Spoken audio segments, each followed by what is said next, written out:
One of my favorite movies of all time is The Wizard of Oz. I love it. Not just because it's an American classic, but because I can truly relate to one of the characters in the movie.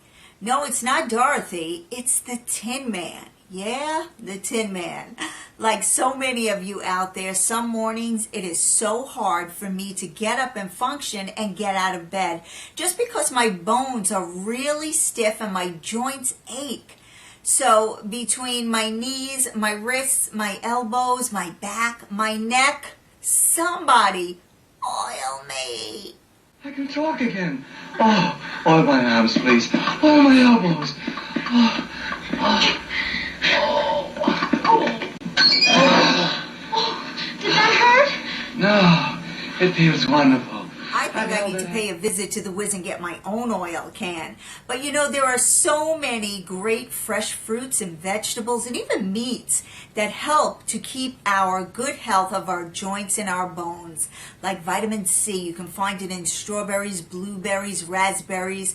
It produces collagen, which is good for your bones and your ligaments. So, if I can get myself out of this bed, which I think I can today, let's get in the kitchen and see what we could come up with to make a delicious meal that's not only tasting good, but good for you. So being that I didn't get my oil can from the Wizard yet, let's talk about some of the foods that help in aiding in the good health of your bones and your joints. Now, vitamin C and E, they work together. If you don't have one or the other, then the other can't do its job completely. Vitamin E is an antioxidant and it helps to slow down the aging process. And don't we all want that? Vitamin C, it promotes collagen. Collagen is what's found in your bones and in your tendons.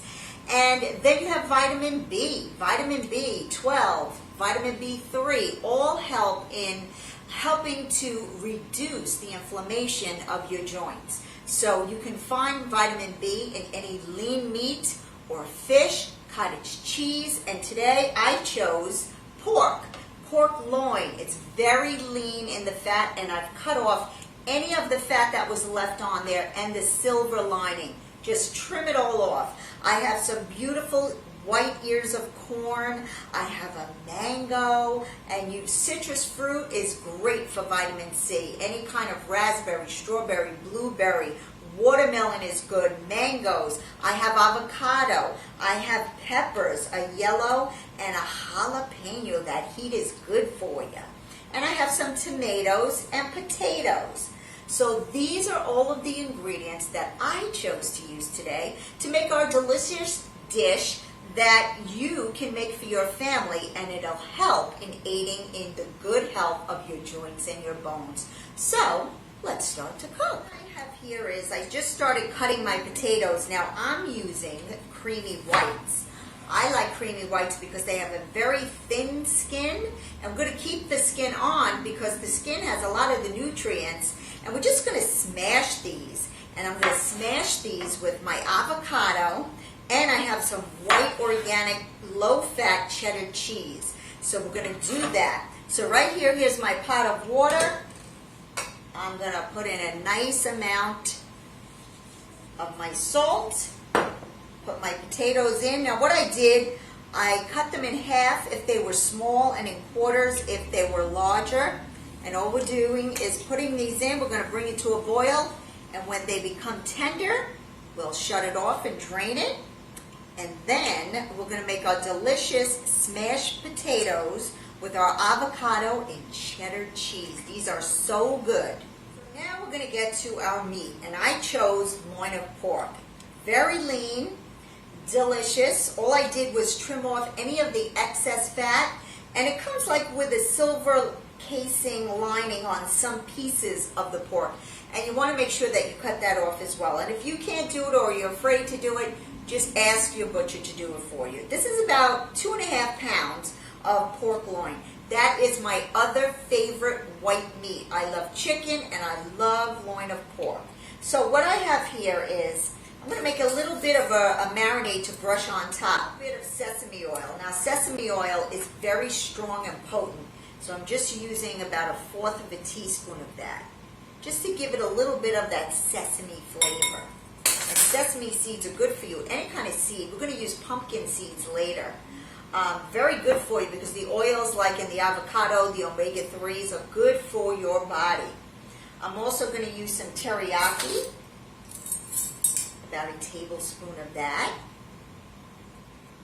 And if you can find the low sodium teriyaki, use that. I usually use that, but I couldn't find it. Also have some balsamic vinegar here. I'm going to use about a teaspoon of that. I love balsamic vinegar because when you cook with it or marinate with it, the sugars in it make a beautiful caramelization on the meat. So we've got to use a little. Here I have my grill seasoning. You could use this on any meat. You could use it on chicken. I'm going to use about maybe a teaspoon of that and just run it through the palms and just kind of grind it down to a finer powder.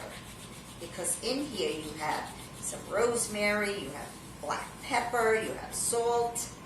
So we're just going to grind that down a little. And last but not least, I have some olive oil here. And I'm just going to drizzle this in and whisk it all together. And we're going to brush this on our beautiful loin of pork. I say that's about maybe 3 tablespoons. And just mix it together. And really, you can make any marinade you like. You can even take your favorite salad dressing. One of my favorite salad dressings is the Paul Newman low-fat Oriental. That would be good on this too, if you don't feel like mixing all of this up. So with this, I'm going to take my brush, pastry brush. Always have these on hand. You can buy these in the supermarket. And I'm just going to brush these on the top of my loin of pork.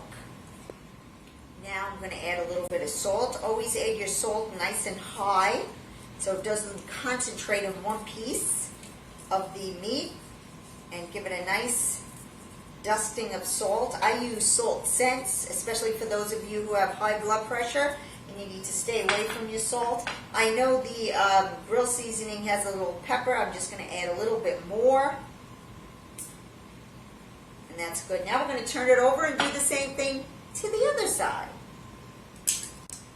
Woo! What a nice steamed facial this is. So my potatoes, I'm going to prick them with the fork. They've been boiling away.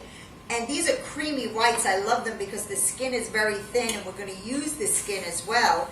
And the inside is very tender, more tender than an Idaho or a russet potato. So these are perfect. They're done. So I'm going to shut these off, and I'm going to drain these. Now before I drain them, I'm going to take some of this hot liquid and reserve it. I say about half of it, because once I drain them, I'm going to make like a double boiler. And I'm going to keep my potatoes nice and warm with the steam of this hot liquid over the pan. And then when we're ready to mash them with the avocado and the cheddar cheese, they're good to go. So let's drain our potatoes and then get to our meat. My potatoes, I use the smaller pot to put that hot water in, because this pot, with the pot I boiled the potatoes in, would reach the bottom, and I don't want that. A bain-marie is when a pot sits on top of hot water. So I put it in a smaller pot, and I have it on low. Some of the hot water, like half of the hot water that we use to boil the potatoes, is in here. And my potatoes in here, and I put the cover right on top. So they're just going to stay nice and warm in this pot. So when I'm ready to make my potatoes with the avocado and the cheddar cheese, they're ready for me. Right here, I have a grill pan. This grill pan that I have, I preheated it on low to medium. So now I'm going to turn it up to like medium. And I wanted it to get nice and warm because my meat, once it goes on there, I want it to sear because we're going to cook it off in our oven that's preheated at 350 degrees. So I have some spray here, canola spray, and I'm just going to spray my pan, and I'm going to take my meat and this goes right on the top pan. And what I want is sear marks on my meat. I'm going to turn this up to medium-high. The sear marks on both sides, and then we'll cook it off in the oven in this beautiful pan. I'm going to rinse this now because this was raw meat on this pan, so I'm going to rinse this, and when this is ready to go in the oven, I'm going to put it back on the pan and into the oven.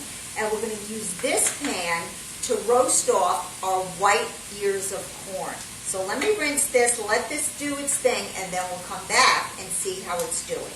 So my pork is on medium-high on my grill pan. I don't want it on high because the marinade that we brushed on it will instantly burn because of the sugar. So now I want to turn it. I started it this way diagonally, and then after a few minutes I switched it to this way. That's how you get the cross hatches. So now, see that? Beautiful? I'm going to turn it over. This one too. Just for about another minute or two, I'm going to put it on my pan, and then we will put it in our oven that is preheated at 350 degrees. So my pork looks really good that I seared it now.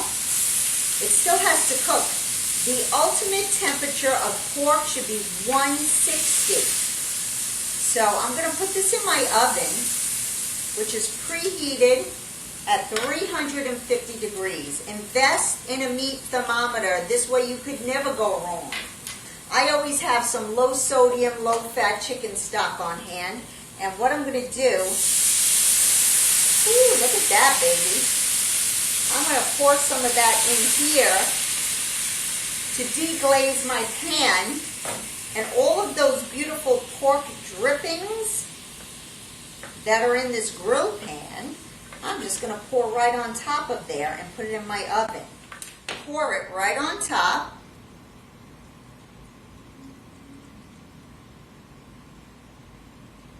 This goes in my oven, and in about 10 minutes I'm going to check it.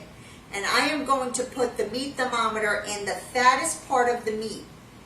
One is thicker than the other, so one might come out faster than the other. So this goes in, and when you see your meat thermometer reach 145, 150, you take out your meat and then set it on a dish, and we'll tent it, and then it will become the ultimate temperature of 160, perfect pork. So let's put this in our oven. Same pan that I roasted my pork in, all I did is wipe it down. Now if you need to rinse it, you feel you want to rinse it, do so. No big deal. All I'm going to do now, I have this on medium heat. I'm going to spray this with my pan. Right here, I have maybe about 2 tablespoons of olive oil. And to that, I'm just going to season it. Pinch of salt and a pinch of pepper.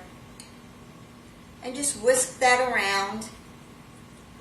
And what I'm going to do is I'm going to grill my beautiful white baby corn. Now take as much of the silk off as you can. I know it's hard, but try to. And all I'm going to do right now is brush this beautiful white corn, because we're going to use this inside our salsa. This is a roasted corn mango with tomatoes and a little bit of the jalapeno pepper. And this goes right in our pan. And all we want to do is toast it. We want to get some of those kernels nice and toasty. We don't want to burn them, because you know what happens when you start to put it on high and they burn? It starts popping like popcorn. Exactly. That's what you'll have, popcorn. My first side of this ear of corn down. And look how beautiful and golden and caramelized it became. So now I'm just going to rotate it. And that's what we're going to do until we get most of the ear of the corn nice and caramelized. So just watch it and turn it. You could do this on the barbecue as well. My beautiful ears of corn are all toasted. Look how beautiful. You don't have to go all the way, just as long as a few kernels are toasted to give it that caramelization to enhance the sugars, the natural sugars in the corn. That's done. And right here, my pork is just resting It came out, the ultimate temperature, I took it out at 145. So I just have it sitting here tented with a piece of aluminum, not tight, and any of the juices that were in that pan, make sure you pour it right over that pork. Tent it and just let it rest. It'll come to 160 all by itself. So now that we have these two done and our potatoes are just warm and waiting for us to mash, let's make our salsa. I'm telling you, a meat thermometer is something you definitely have to invest in. They're not expensive at all, but they are worth having. Now, I already started my salsa. I have my tomato and my yellow pepper right here, all diced up. You can make the dice as small or as big as you want. I had 2 plum tomatoes, and everything was on sale. The tomatoes, the avocado, and the mango for 99 cents. Can you go wrong? No. So what I did is you cut your plum tomato in half, take a spoon, take out all the insides, the seeds, and the flesh, and you just cut it in strips and then cross-hatch it and make it in little cubes. Same thing with the pepper. Cut off all the flesh of the pepper, make it in little strips, and then you cross-hatch it and make it the same size as your tomato. Now the jalapeno, it depends on how much heat you like. If you like the heat, then leave the ribs and the seeds in.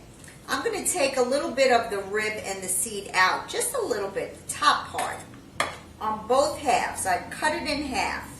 I'm making my jalapenos a little bit smaller than the rest because this is hot, it's heat.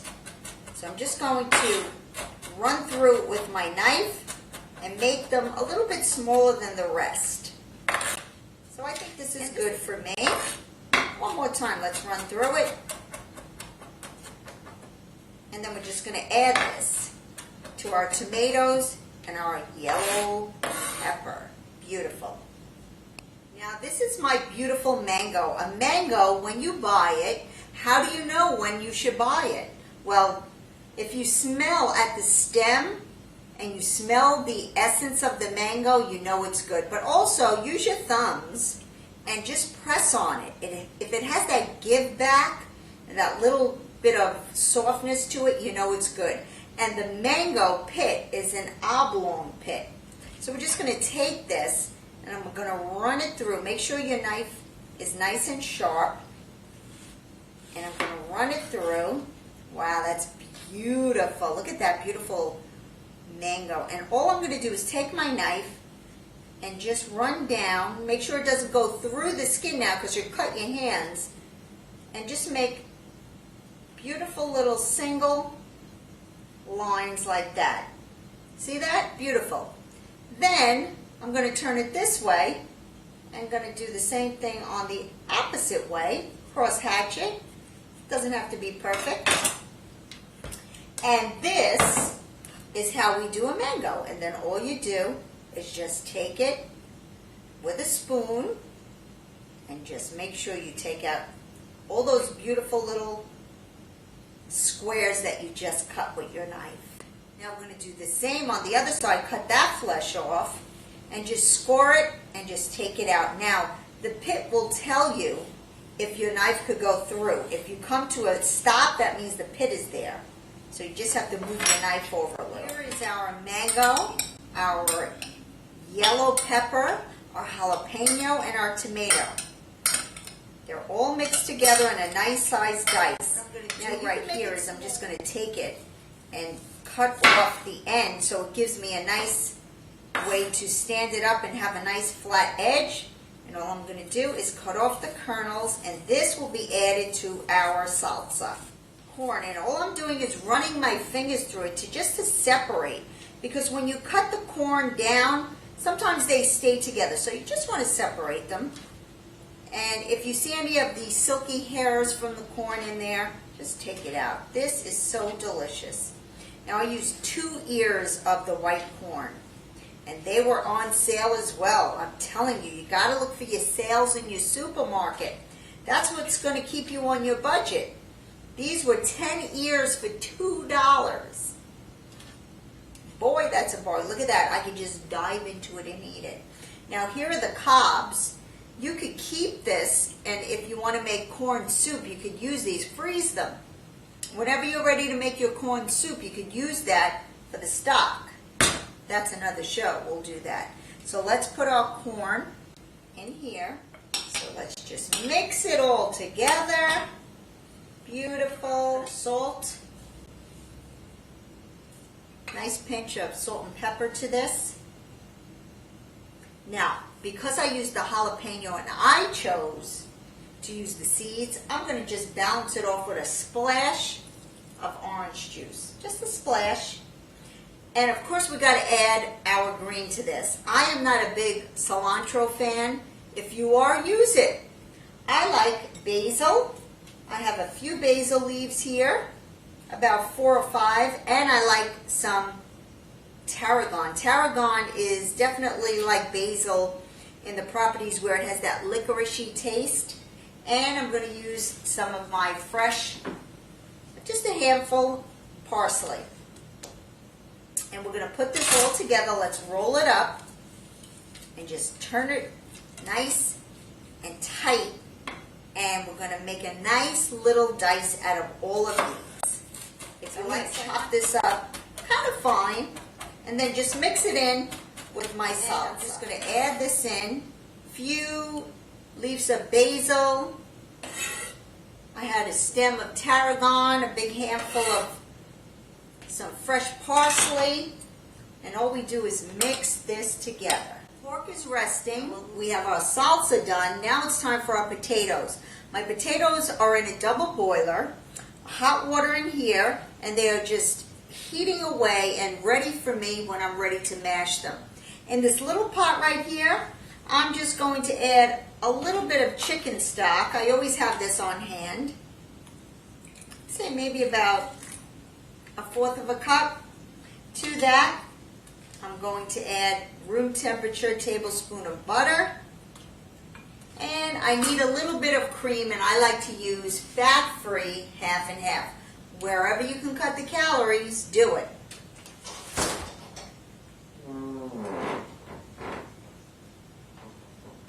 Wow, it looks like my refrigerator is saying, oil me. Maybe a tablespoon in there. And we're just going to let this warm up. We're not going to use all of this. I'm going to drizzle a little at a time as I mash my potato with my avocado and my white cheddar cheese. So let this melt and come together, and then we'll put our potato together. So I'm going to pour some of this over the top, about half, and I'm going to give it a nice seasoning of salt and of pepper, because remember at the end we'll taste it again.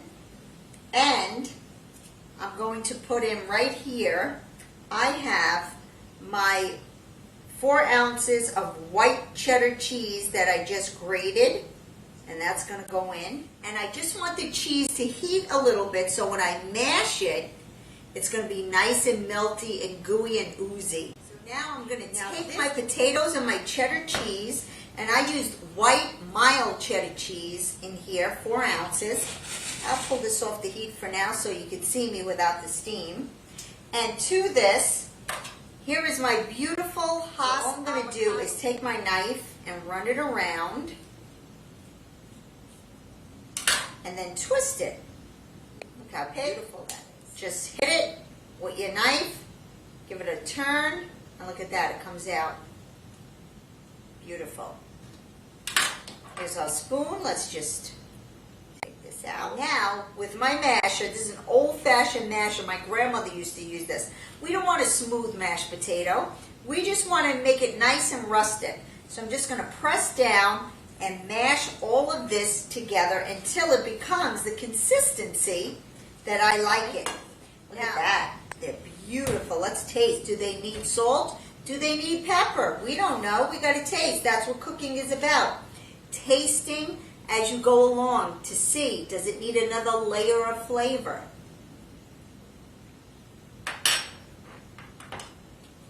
Wow. If I had some fat-free sour cream, I definitely use that in here, but I don't. But that's just a little tip. I think Potatoes definitely could use salt. I think it needs more salt, so you season as you like it. A little bit, cover it back on. And this will be waiting for me when I'm ready to cut my pork and put it all together. So let's do it. I have about 1/4 cup of sunflower seeds in here. And all I'm doing in a non-stick pan is I put them in the pan on medium heat, and I'm just toasting them because I want to add this to my salsa for a little bit of crunch. They are toasted. Just a few minutes, medium heat. Watch them so they don't burn on the diagonal, which means I'm going to take my knife and put it sideways, and we're just going to cut down into the meat. And you can make these as thin or as thick. Here is my meat. It's already cut. Here's my salsa. Now to my salsa, last minute, I'm going to add some extra virgin olive oil to this, just to make it nice and moist. I say about a tablespoon. Our grilled pork with our beautiful roasted corn mango tomato salsa. I have my beautiful avocado and potato mash here with some very mild cheddar cheese, low fat of course, and I added a salad to it. So now let's taste. The pork is so tender, so moist, and you feel the little bit of the heat from our salsa because we put a jalapeno in it, the sweetness of the mango, and that beautiful roasted flavor of the corn. Definitely a delicious dish. And you need to download these recipes, cookingwithchampagne.com. Try them out. Let me know what you think. I think they taste great. And as a matter of fact, I think my joints feel better already. So download the recipes, cookingwithchampagne.com. I have a brand new cookbook. You can check out the link there and buy your copy. And here is a champagne toast to good eating, to good joints so they could move so we can get up in the morning. And for you hanging out with me in the kitchen, I truly appreciate it and love you for it. Mwah. Big kisses. Thank you so much. I'll see you on Friday. To certain cocktails, you can't refuse that. Champagne toast to good eating.